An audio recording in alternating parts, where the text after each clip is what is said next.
Transmitting to you from Old Heart Radio.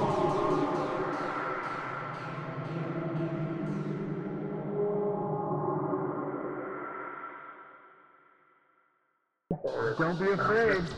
That's the Thanksgiving sandwiches I've been eating. It's all coming up coming right back up.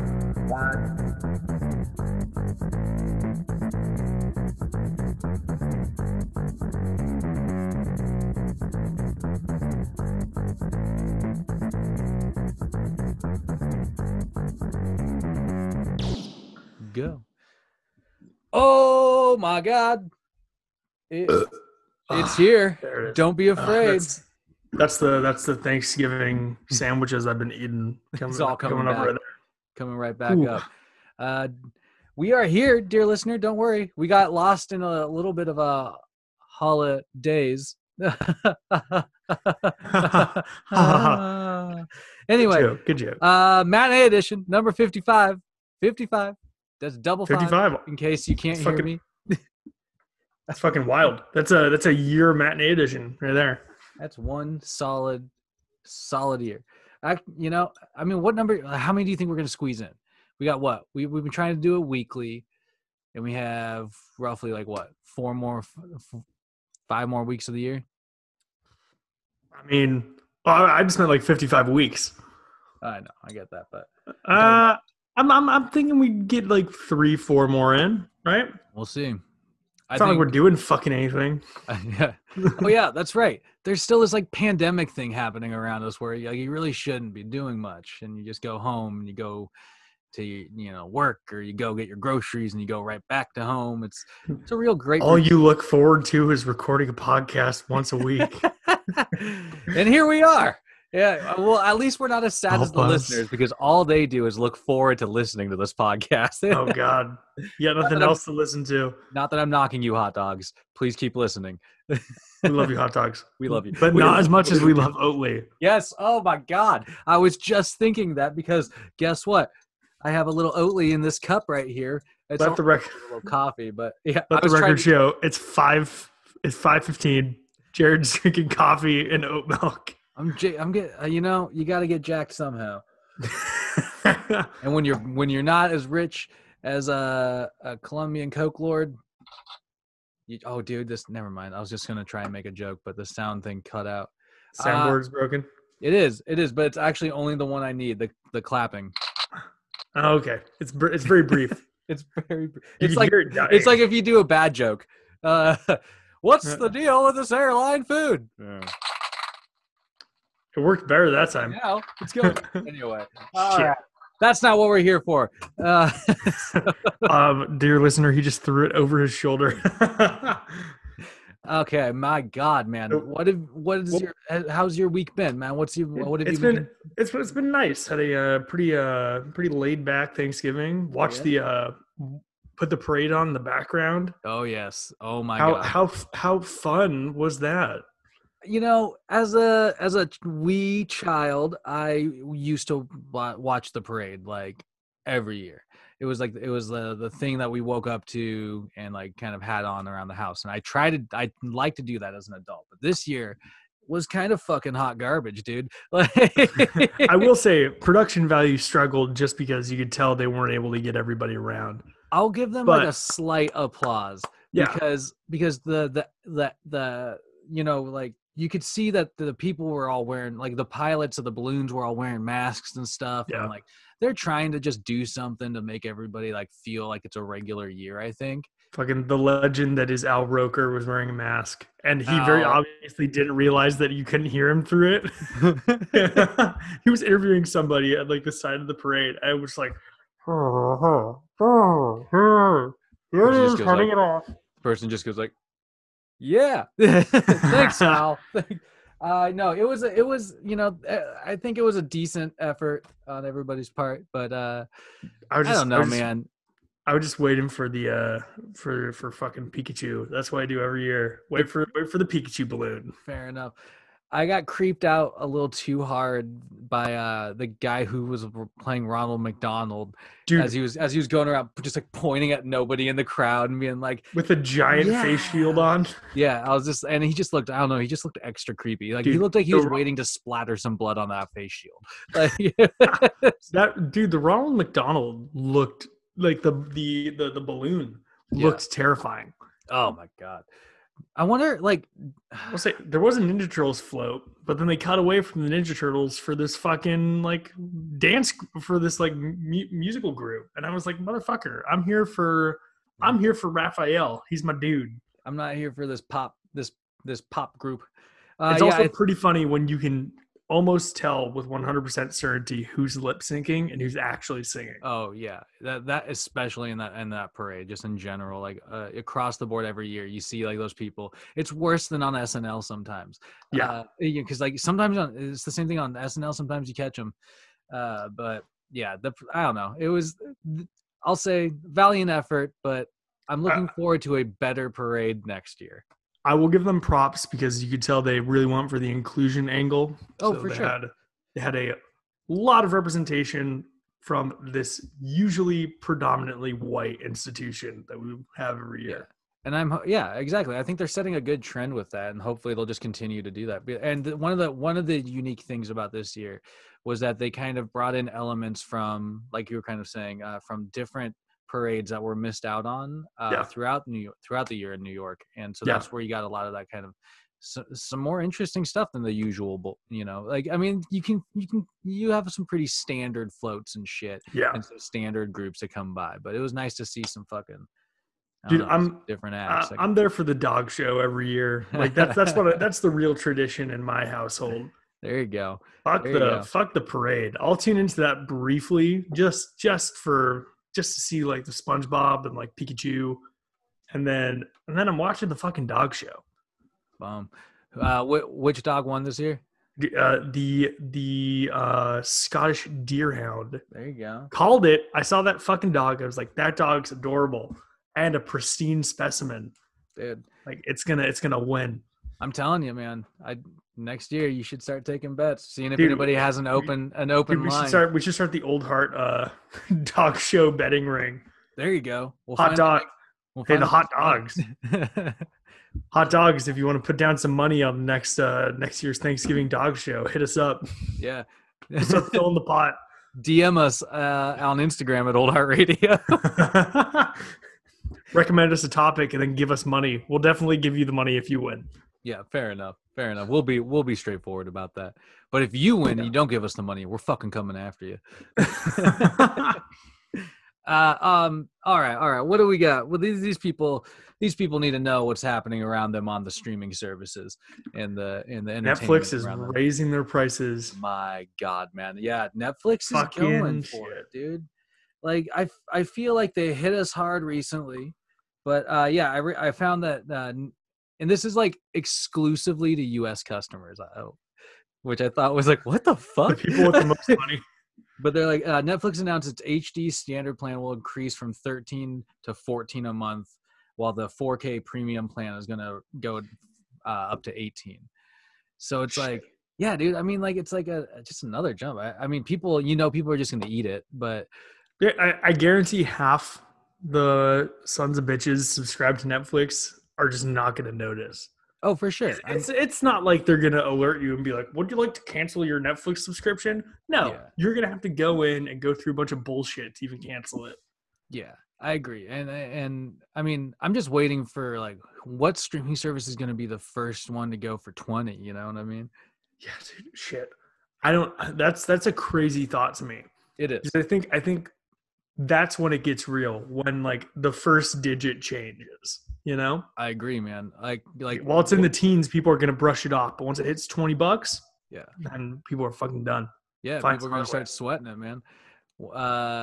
It'll be interesting though, man. Cause I mean, Netflix is shifting and changing, man. They got, I also read this week that, The Office is finally coming off of Netflix.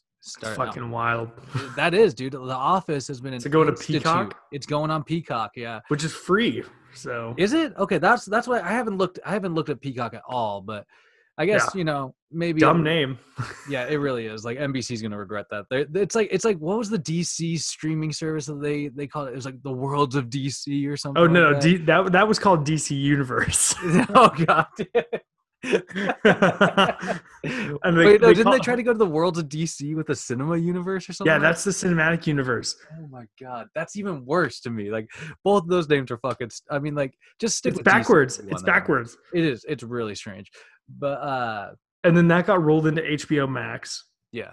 Or no, it got rolled into HBO Go, which then turned into HBO Max. Yeah. Yeah. Yeah. HBO's had a wild ride this year. But yeah, so it's just kind of crazy because The Office is, it's been probably in the top 10 streamed things. Maybe not the top 10 because they visually show you that now. At least the top 15, I'd imagine. Since for a long time. Yeah, it was. I remember reading that it was like the number one streamed thing for a really long time. And so it's I've been watching it before it moves just for nostalgia's sake. Did you see that Wonder Woman is going to be dropping on HBO on Christmas? That's for the best, no added charge. That's the best DC news this whole holiday season probably. Yeah, I'm excited to see it. Dude, they're throwing down the gauntlet. If there's no added charge for Wonder Woman, they can't do the fucking $30 upcharge on Disney Plus. Yeah, and I think they know that. I think that's a challenge. I think that's directly a challenge to them. And I'm really interested to see how that reflects on Black Widow later on.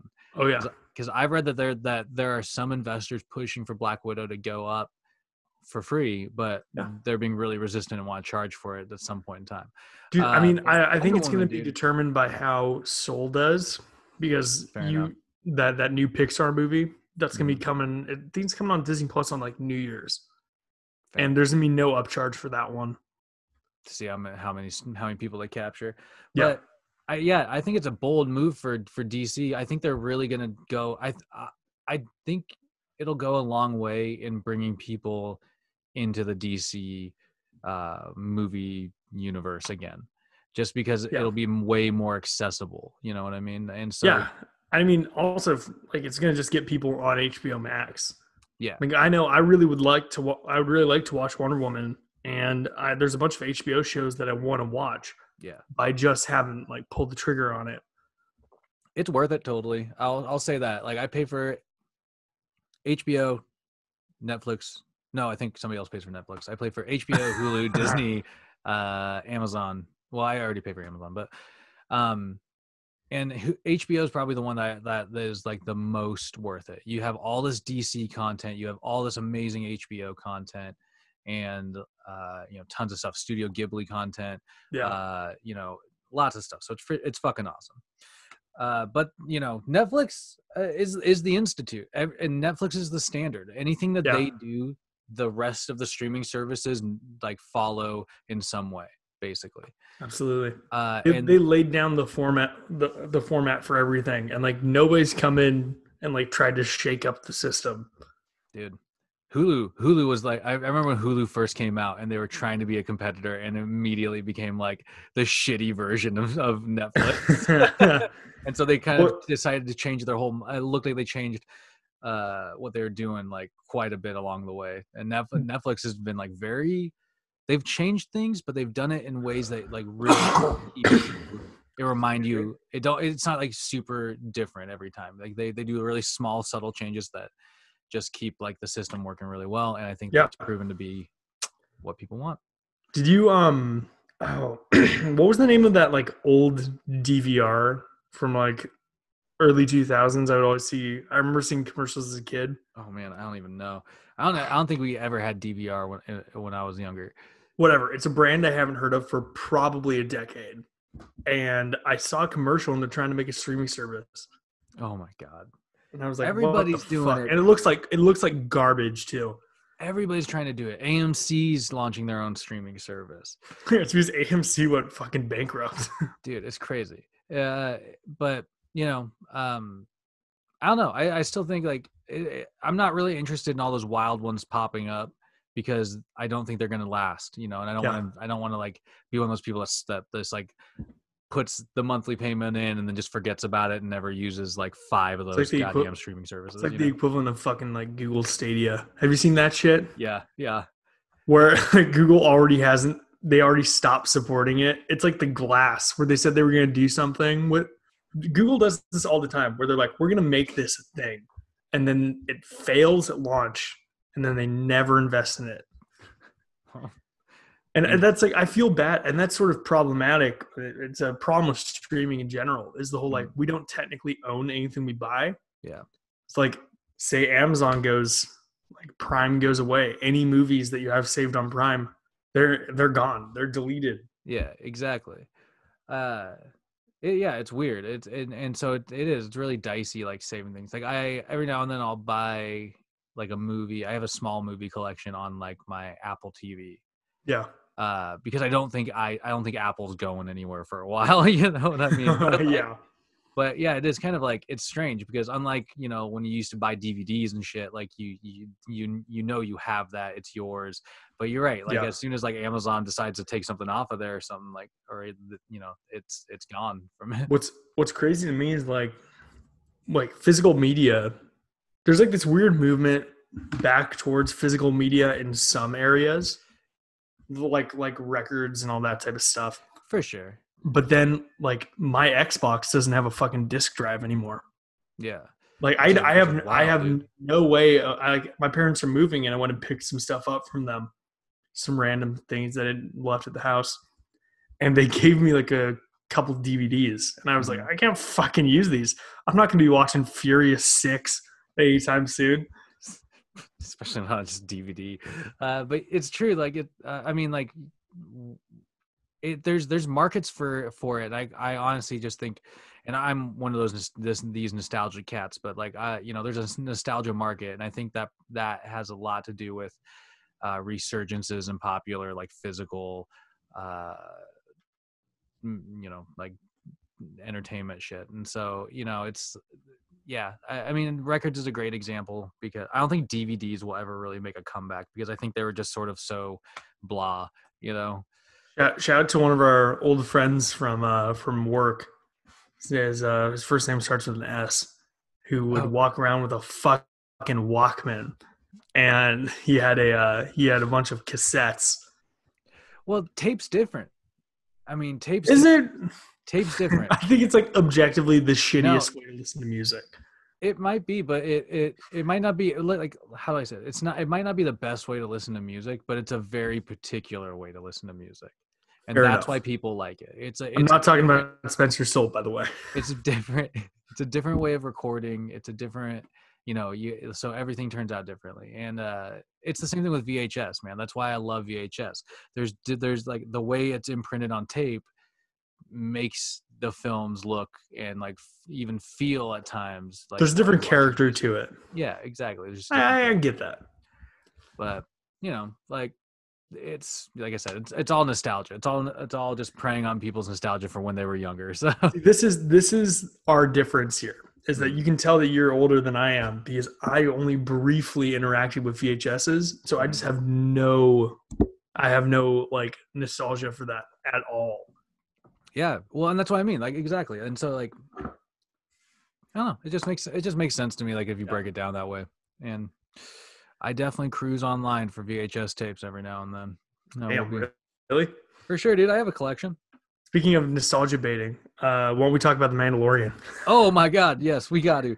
I just looked at the timer. I was like, "Oh fuck, dude!" We've been going for half a show. We had like 3 topics for today. We've only gone through 1. We gotta do this. We gotta do this for the hot dogs. Okay, Mandalorian. The last episode that I watched. Fuck, I can't remember. There's a new episode out as of the time of this recording. There is. Neither of us have watched it yet. Yeah, I'm gonna watch it right after we finish. Same. But you know, who are the characters? It's like Gina, what's her name? Gina Carano. Yeah, who's under like some real heat. Yeah. This is not the podcast to talk about that. No. I don't want to talk about that. But no, like she, I just can't remember the name of her character off the top of my head. But like, we basically start off with her like in the scene of her like kind of like taking out some, you know, random smugglers or thieves or whatever. Yeah.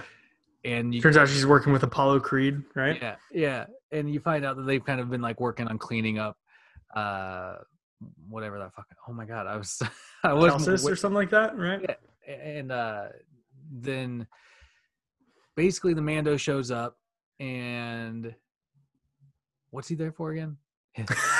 He's stopping over to get the ship fixed up because the Mon yeah. Calamari totally fucked over the ship. That's right, because the last scene of the other. Once again, I say this whenever they come up on the podcast, but Mon Calamari is such a fucking hilarious name for a fish race. It is. It's just like I feel like that's one of the lazy names. Like somebody was just like, I don't know, man. And they look down and they have a calamari starter in front of them, and they go, guys, Mon Calamari. Make them sound French, I guess. I don't know.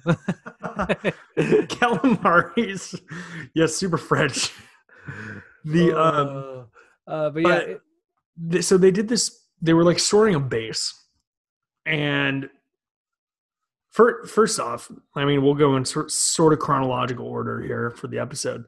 There's like these weird, like they look like BAFTA pods, mm-hmm. and there's like bodies in them. I immediately went to, oh, they're getting the blood. And they also reference midichlorians.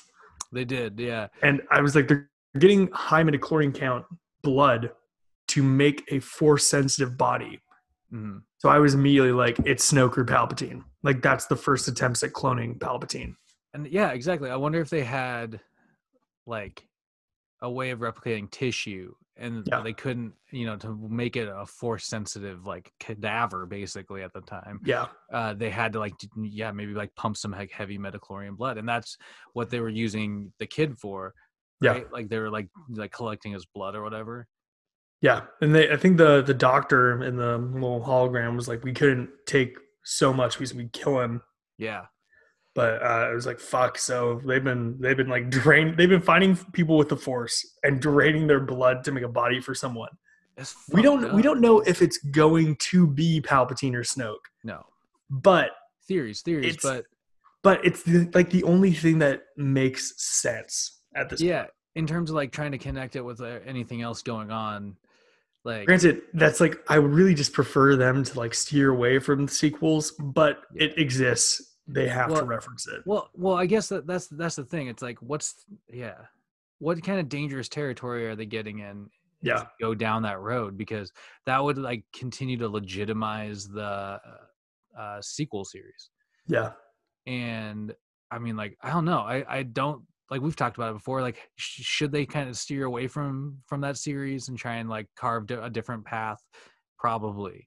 I can respect both. I can respect them being like, we made these movies, they exist, we have to run with them, even if they weren't critically loved. Yeah, I mean, it's a rock and a hard place, because you know what I mean. But the base they stormed in this episode of Mando was really kind of cool, because it was just like this like Imperial base in the side of this like rock face. Yeah, like a volcano. Yeah, when they blew it up, it was like all this lava fucking like blew up with it and shit. Yeah. And it's like, whoa, dude. Dude, that fucking chase at the end of the episode. Oh yeah, with the TIE fighters. That was and stuff. Sweet. Yeah, that was cool. That was really cool. And then they had the targeting system that was like one in like the Millennium Falcon almost. That was so fucking awesome. I loved that when they and the dude getting shot point blank with the cannons just getting vaporized. Yeah, that was intense. That was a really cool sequence. I was like, oh, it's a fun sort of change on like the canyon flying sequence that's so synonymous with any kind of dogfighting in films. Pretty much. And they repaired Mando's fucking ship so quickly. That's what I mean. Which that was fucking awesome. Him swooping in, saving them last moment. Yeah, that was sweet. And at that moment, I was moves, like, man, in that dogfight was like that whole sequence was really fucking cool. The kid pukes. Yeah. But like more so than that, because people aren't here to hear us describe a scene. Like they put money into that shit. Like it looked good. Yeah. This is I didn't realize how high of a budget the Mandalorian had. Yeah, man. I mean, it shows. And like I looking at I remember watching the trailer for the first time and thinking like this show is like they're pumping money into this show. Yeah. And it definitely it's paying off. Like it looks fucking awesome. And like I don't know, I think they're showing that like there might be a lot of success in creating really good series, and for things like Star Wars and upcoming like Marvel stuff, like hopefully it looks like they're pumping a lot of money into those projects also. And I think it's going to help shift the idea of entertainment, man. Yeah. I think since the rise of Netflix, TV entertainment has been being taken much more seriously. Dude, for sure. And it's like at this point, like Game of Thrones sort of shit the bed in the end, but they were like the first show that people held in really high acclaim. Yeah. In a similar sense to a high quality blockbuster. True.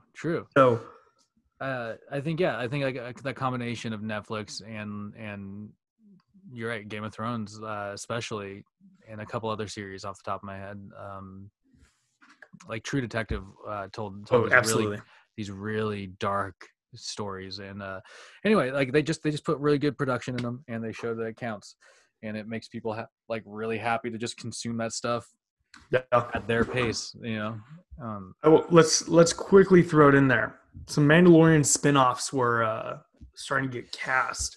We haven't gotten any like names of the show, and the actors that have been cast, neither of them have appeared in the Mandalorian sense. It's one of the actors is from Peaky Blinders. I think he's one of the younger kids on Peaky Blinders, and the other one is a woman who appeared in the Exorcist TV show, which I didn't realize they did. I remember hearing about it, but I didn't check it out. Yeah. Okay. So I wonder what the spinoff is. Like So they appeared in Mandalorian at some point? They haven't. Oh, they haven't. Okay. Well, then that means they're going to. It appears so. Like because it was cited as a Mandalorian spinoff. Yeah. Whether that's in concept or with like actual characters that appear in the show. Yeah.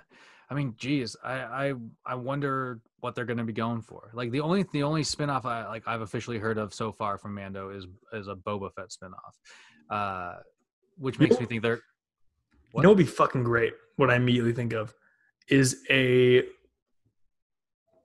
some fucking Jedi Padawans that Luke is training up, going on their own little side adventure. For sure, or maybe even Ahsoka. Yeah. Oh, yeah, dude. And so Rosario Dawson as Ahsoka, who I think is going to be in the episode tonight. Yeah. Again, haven't watched it yet. Haven't watched it. I believe this is the episode that you do see her, and I'm like, this is gonna be cool. Yeah, dude. I mean, Mando just needs to keep carving its path because it's doing really, really amazing work. They've done really amazing work, and they're like the storytelling is still on point. It's still fun. It still builds like. I don't know. It builds on itself really well, like the way like this whole story unfolds and the way the Mandalorian's pace goes in terms of its storytelling. I fucking love it. So, and the short episodes are doing it well too. So yeah, for sure. And I hope not everything has to be an hour-long Breaking Bad episode. They're doing like 29 to 30 minutes, 35 minutes, and they're always kick-ass. Hell yeah, man.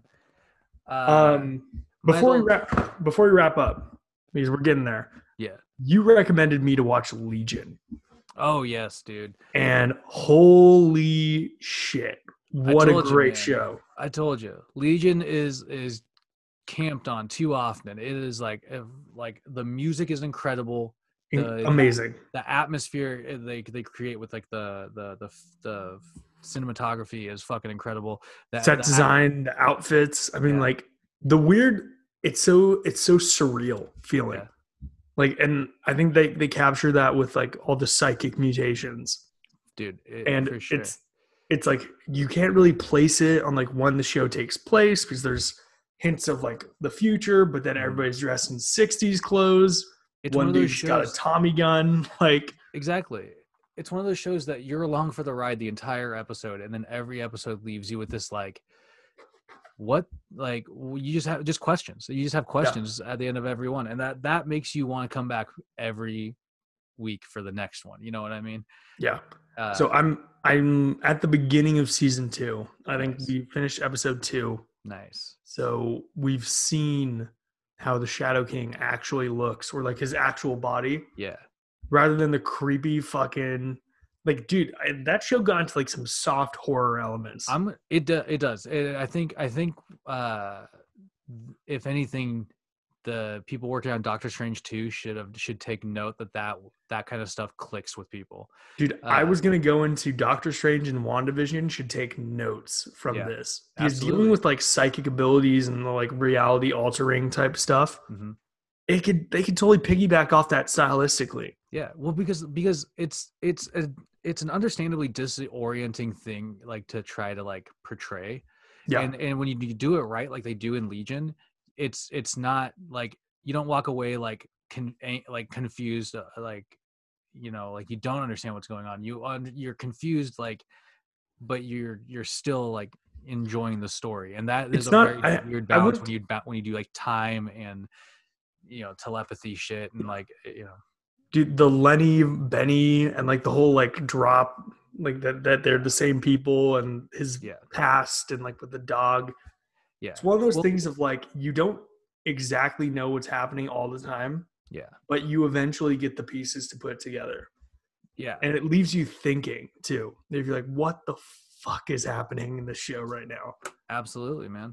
And, you know, Legion himself is a really interesting character just because of the massive amount of mental illness that he has. And so like it makes his mind do like split in so many different ways that it makes him like, and he has just so much raw, like, telepathic power. Yeah. He's like, he's Professor X's son. Yeah. In the comics. Yeah.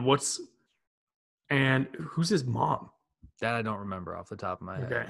But but that's why the Shadow King I think really goes after him, is because, you know, like he has a beef with Xavier, because Xavier, one of the first times Xavier exposed himself as a mutant, I think, was defeating the Shadow King. Yeah. And so, dude, the Shadow King is also just like, it's such an intense villain as well. He is like, I you know, I hesitate to say this, but out of most of the Marvel stuff that comes out, he is probably one of the better villains that has come out, and that goes through like the season 2 as well. You know, it, like Aubrey Plaza as well, dude. Yeah, dude. If you ever want to see Aubrey Plaza do something else besides Parks and Rec, like, watch her in this, because she is funny but creepy and like so weird and when they killed, and, like, before I really got what was going on in the show, and they killed her in the first episode, or like her physical body. I just was like, oh, what a fucking waste of Aubrey Plaza. Oh yeah. Only to realize that she was going to act as like one of the forms of the main antagonist through the entire show. Yeah. She has a Am I wrong in saying that like the creepy, like double chin, like shredded suit wearing Shadow King, isn't that how he looks in the comics?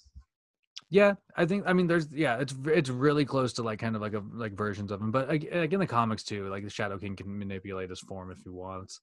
Yeah, but yeah, that's like he usually is a pretty gross figure, you know. Yeah, and that's why. Oh god, that's one of the most unsettling things. Is like this dude literally doesn't have a physical body and just projects whatever the fuck he wants to be. Yeah, and messes around in David's head. It's so creepy. It's a way more powerful version, way more sinister version of like Freddy Krueger. You know, like Freddy Krueger can only get you through your dreams. Like this dude, like, doesn't have a physical form, but he like can sit in your mind without you even knowing. Yeah, and, like, he as soon as you see him, he erases and changes the memory, and he even does it to other people, so they can't remember him. It's so creepy, man. Legion is, like I said, Legion's camped on all the time, but it is an amazing show, and I definitely recommend anybody who's like listening should hop on. It's on Hulu, right? Yeah, Hulu. They should go on there and watch it if they have it. All 3 seasons. Awesome. Yeah, it's definitely one of those you can only like watch an episode a day. For sure. like I watch one episode, I'm like, unless it's getting close to the end of the season, I'm like, I can't fucking watch this thing. Yeah, like it's great, dude. It's great. Yeah. Well, man. Shall we wrap this up? I think so. I think we got to. Well, I mean, that's what, 55 episodes up, 55 down. We'll have another one next week here. I guarantee you. Oh,